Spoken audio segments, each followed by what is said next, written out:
अच्छा सर, आपकी तीनों की फिल्में यहाँ पर स्क्रीन हुई है, ठीक है?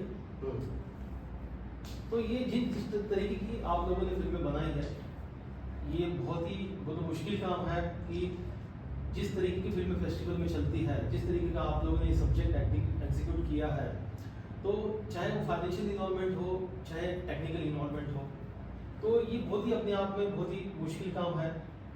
क्योंकि आज के डेट में जो मनी मार्केट है वो जिस तरीके से सर्वाइव कर रहा है, और फिल्म लाइन में अपने आप में एक बहुत बड़ा स्ट्रगल है ना? तो मैं तो सबसे पहले आपसे शुरू करता हूँ एक एक करके कि जो गठबंधन फिल्म है, जिस तरीके से इसका जो जब वो फिल्म शुरू होती है, तो शुरू होने के बाद में ऐसा लगा नहीं था कि वो एक ही जगह इतनी ग्रिप कर जाएगी उस कंटेंट को लेके। तो आपने जब इसको एज ए प्रोड्यूसर जब चुना, तो आपने उसके अंदर क्या ऐसा चीज़ देखा कि आप उसको प्रोड्यूस करने के लिए रेडी हो गए? So the basically the concept was really nice. जब मैंने पहली बार गठबंधन की स्क्रिप्ट पढ़ी थी, मुझे कॉन्सेप्ट एक तो कॉमेडी ही था, बट कॉमेडी इजी नहीं होता है, इट्स अ टफ जॉब। मतलब आप कॉमेडी किसी को हंसाना, it's a very tough job. तो बट हम लोग फिर उसके बाद रोज हम लोग बैठते थे, me and the writer and the director, और फिर हम लोग हर एक प्रोसेस के थ्रू जाते थे कि भाई कहाँ पे लोगों को ह्यूमर आ सकता है। सो यहाँ से फिर उसको डेवलप करना स्टार्ट किया हम लोग। फिर धीरे धीरे डेवलप करते करते फिर एक दो लोगों को हम लोग ने ऐसे नॉर्मली सुनाया कि जस्ट फॉर द ह्यूमर, की मेरे को जानना था कि भाई इनको कहीं पर हंसी आ रही है कि नहीं, अगर ये आदमी हंस रहा है तो नॉर्मली लोगों को अच्छी लग सकती है। तो मैंने ये सारी चीज़ें डिस्कवर की, ये सब चीज़ें ढूंढा, रिसर्च किया थोड़ा। एंड बीइंग अ प्रोड्यूसर, आप फिल्म प्रोड्यूस करना सबसे टफ जॉब है आज के टाइम का, क्योंकि प्रोडक्शन इज नॉट ईजी। आपको सारी चीज़ें टेक्निकलिटीज मालूम होनी चाहिए, एक्टर्स को लाना पड़ता है, बहुत सारी चीज़ें होती हैं। धीरे धीरे डेवलप करते करते बट हो भी समाओ। अच्छा, ओके। आप आपकी फिल्म के बारे में कुछ बताइए। अगस्त्य फिल्म जो है वो मैंने बनाई नहीं है, मैंने उसमें एक्ट किया है। मैं उसमें लीड रोल में था। तो वो मेनली जैसे मैंने, लेकिन जैसे कि आपकी फिल्म है तो उसको मैं काटना चाहूँगा बात को, क्योंकि जैसे कि कल मुझे जब आपकी फिल्म के बारे में पता चला कि आज के डेट में इंसान की जो फितरत है बहुत सेल्फिश है, वो इसी इंसान से रिलेशन रखता है जिससे कुछ ना कुछ गिव एंड टेक हो, ठीक है ना? बिना वजह 99.9% लोग किसी से कनेक्ट होते ही नहीं, हर किसी की वजह है, ठीक है? लेकिन ऐसी एक चीज है जो हमें निस्वार्थ रूप से बेवजह हमारे से कंटिन्यूसली हमारी केयर कर रही है, जिसको आपने फिल्म बनाई है नेचर। तो नेचर जो है, हमने जो पेड़ लगाए थे उससे हम ऑक्सीजन दे रहे हैं, चाहे हम उसकी डंडी तोड़े, हम उसको तकलीफ दें, फिर भी हमको ऑक्सीजन, हमको जिंदा रखा है। लेकिन नेचर के बारे में कोई सोच नहीं रहा। तो बताइए इस कंसेप्ट के बारे में क्या आप मैसेज देना चाहोगे इस फिल्म के जरिए, मीडिया के जरिए, जब एक जाएगी लोगों के सामने? मैसेज जो कि इसमें भी क्लियर है, वो एक कोट करता हूँ जो मैं लाइन, कि जो डेवलपमेंट और नेचर का जो रेशियो है 50-50 होना चाहिए। ये नहीं कि आप उसको एक वाइल्ड लाइफ सेंचुरी या फॉरेस्ट रिजर्व बना के खत्म कर दें, कि एक डब्बे में बंद करके सजाने के नाम को नेचर को बचाना नहीं कर सकते। हमारे डेवलपमेंट के साथ साथ नेचर भी साथ साथ में होना चाहिए, कि अगर हमारी ये बिल्डिंग बन रही है तो उसी के साथ में पार्क बनाए, उधर ही पेड़ वगैरह लगे, जिससे नीचे निकलते ही उसी वातावरण में हमको इतनी अच्छी स्वच्छ हवा मिल रही है। हमें उसके लिए फिर बाद में पहाड़ों पे जाने के लिए या वाइल्ड लाइफ सेंचुरी लोग जाते हैं, तो उसके लिए वहां ना जाना पड़े, हम लोग अपने घर से निकले और यहीं पे पूरा नेचर और वातावरण में शुरू चल रहा है। क्या बात है। ये यानी ये जैसे कि दुनिया का सबसे खूबसूरत शब्द है माँ, कि माँ हमेशा निस्वार्थ रूप से अपने बच्चे से प्यार करती है, लेकिन उसमें भी एक स्वार्थ ये है कि वो माँ है, उसने उसे जन्म दिया है, 9 महीने कोख में रख के। लेकिन नेचर कि हम सब संतानी है, वो तो उसकी जो इक्वलिटी है, किसी जाति का बैरियर नहीं है, न कोई स्टेट का बैरियर है। और आप नेचर के ऊपर इतनी बेस्ट में बेस्ट फिल्म बनाई, उसमें आपको काम करने का मौका मिला, बहुत खुशनसीब। और उससे बहुत खुशनसीब है कि हमारे फेस्टिवल में फिल्म आई और हमें देखने का मौका मिला और हमको आपको अवार्ड देने का मौका मिल रहा है। Thank you. है ना सर? आप कुछ बताइए सर आपके फिल्म के बारे में। अनलॉक लाइफ, कोरोना एक ऐसी चीज़ है जिसने हर किसी को छुआ था। शायद ही कोई बंदा होगा कि जो इससे बचा है, किसी को बहुत अच्छी तरह से अच्छे माने कंटेक्स्ट में छुआ है, किसी को गलत कंटेक्स्ट में छुआ है, लेकिन छुआ हर कोई गया है। तो एक जनरल परसेप्शन ऐसा रहता है कि भाई ये लॉकडाउन था, हाँ, लेकिन मैंने मुझे ऐसा लगा कि दरअसल पिछले कई सदियों से हमने अपनी ज़िंदगी को लॉकडाउन बना के रखा था। हम किस तरह से जीते हैं, हमारे रिश्ते कैसे होते हैं, हमारा बिजनेस कैसा होता है या हमारा काम कैसा होता है, हमने एक परिधि में बांध के रखा था कि ये रिश्ते तो ऐसे ही लगेंगे या फिर धंधा ऐसे ही चलेगा या फिर क्या कह सकते हैं कि भाई ज़िंदगी ऐसे ही जिए जाएगी। पर कोरोना ने पहली बार हमको एक कोने में बैठा के हमको ये सोचने पे विवश कर दिया था कि जो हम जी रहे हैं, जो हम कर रहे हैं, क्या वो सही है या गलत। और शायद मेरे ख्याल से ये लॉकडाउन नहीं था, ये एक तरह से अनलॉकडाउन था।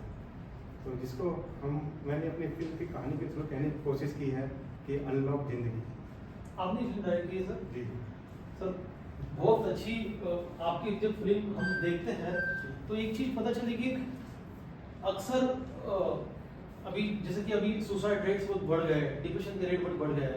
तो मैं जो सुसाइड करते हैं उनकी तो मैं बात ही नहीं करता हूँ, क्योंकि सुसाइड कर लिया वो खत्म हो गया, उसको मैं डेड मानता हूँ। लेकिन जो डिप्रेशन में है वो जीते जी मरते हैं एवरीडे, और उनकी कहीं ना कहीं डिप्रेशन का सबसे बड़ा रीजन ये होता है, जो मैंने रिसर्च किया है, जो मैं खुद 7 साल से सुसाइड पे काम कर रहा हूँ, कि उनकी जिंदगी में कोई ना कोई चीज़ ऐसी रहती है जो अटैच होते हैं, चाहे वो किसी व्यक्ति हो, वस्तु हो, पैसा हो या जो कुछ भी हो। और वो चले जाने के बाद मुझको ऐसा लगता है कि यार अब सब कुछ खत्म हो गया, क्योंकि ये ऐसा चल रहा था और ऐसा हो गया। और आपने सही मायने में उसको एक दिशा दे दी, ट्विस्ट कर दिया है कि भाई ये ऐसा था, इट्स ओके ना, अब ये ऐसा भी हो सकता है। तो वो आपने वो एंगल आपके पिक्चर में बताया है कि लॉकडाउन करने से हमको वो सोचने का मौका मिला कि यार जिस घर में हम रह रहे थे एवरीडे दौड़ रहे थे, लेकिन उसको लॉक करके पता चला इस घर में ये भी था, इस घर में ये खुशियां भी थी, इस इंसान के अंदर ये अटैचमेंट भी था। तो लॉकडाउन में हमको बांध दिया। तो सर एकदम ही अलग आपका कंसेप्ट है जो चीज़ आपने बनाई है, और ये चीज़ें अगर आने वाली पीढ़ी को अगर समझ में आई ना, तो शायद एज अ फिल्म मेकर आप वो एक आज़ादी का चिराग होता है जिंदगी जीने का, वो होता क्या होगा मैं मेरे आका। तो आपने वो एंगल दे दिया है कि लाइफ में चाहे कुछ भी हो जाए, एक अलग एंगल भी हो सकता है जीने का। तो मैंने जो सीखा आपकी फिल्म से है ना, कि कुछ भी हो जाए जिंदगी में, कोई बिछड़ जाए, कोई मर जाए, सब कुछ खत्म हो जाए, खत्म नहीं होता, क्योंकि हम जिंदा है, हम सांस ले पा रहे हैं, जिंदा है ना, और कुछ हो सकता है। तो वो दिशा आपकी फिल्म एक देती है, युवाओं को ये पिक्चर पहुंचनी बहुत ज़रूरी है। मैं चाहूँगा कि कल मंच पे जब आपको अवार्ड फेलिसिटेट किया जाए तो आप ये बात ज़रूर बोलें, ताकि मीडिया के माध्यम से ये लोगों तक बात पहुँचे। क्योंकि आपके जैसे फिल्म, जैसा सर ने कॉमेडी फिल्म बनाई है, क्योंकि हर चीज़ का एक ग्राफ होता है कि नेचर को बचाना भी बहुत ज़रूरी है। आज वो 3 वो लोग खड़े हैं यहाँ पे ना, कि आपने जिंदगी के एक अलग पहलू बताया है, नेचर, क्योंकि जिंदा रहेगा तभी तो हमसे पहलू ढूंढेगा आपका, और जिंदा रहना और पहलू ढूंढने के बाद भी एंटरटेनमेंट जो कॉमेडी है, क्योंकि आज देखते हैं कि आपकी फिल्म देखने के बाद में अब जो फिल्में हैं, फिल्में अगर नहीं चली तो जब बात होती है प्रोड्यूसर लोग की, तो क्या कहते हैं, एक काम करो यार, एक आइटम सॉन्ग डाल दो, एक अश्लील सॉन्ग डाल दो, उसके अंदर ग्लैमर डाल देते हैं। लेकिन आज जिसके लास्ट ईयर हम लोग ने इंडियन पैनोरमा में जिनको फेलिसिटेट किया था, अनीस वज़मी, जिन्होंने अपने जीवन के 40 साल बड़े बड़ों से लेकर अभी तक, इन 40 सालों में सिर्फ एंटरटेनमेंट दिया है, सिर्फ हंसी। लोग उनको पागल डायरेक्टर बोलते हैं कि उनके गाने फिल्मों में ह्यूमर नहीं होता, ठीक है, बोल दो पागल, वो हंसाने का काम कर रहा है और करते आ रहा है। तो उसी का अगर पसंद, ये बहुत मुश्किल काम है लोगों को हंसाना, और खास करके स्क्रिप्ट के अंदर वो चीज देखना कि इसमें लोग कनेक्ट होकर हंसेंगे, क्योंकि दुनिया का सबसे बड़ा पुण्य का काम वही है, लोगों को हंसाना, है ना। हाँ, तो कि कोरोना जो सब्जेक्ट था ना, वो बहुत डिप्रेसिंग सब्जेक्ट था। माने लोगों की बहुत माने दुख वाली यादें ज़्यादा जुड़ी हुई हैं ज़्यादातर लोगों की।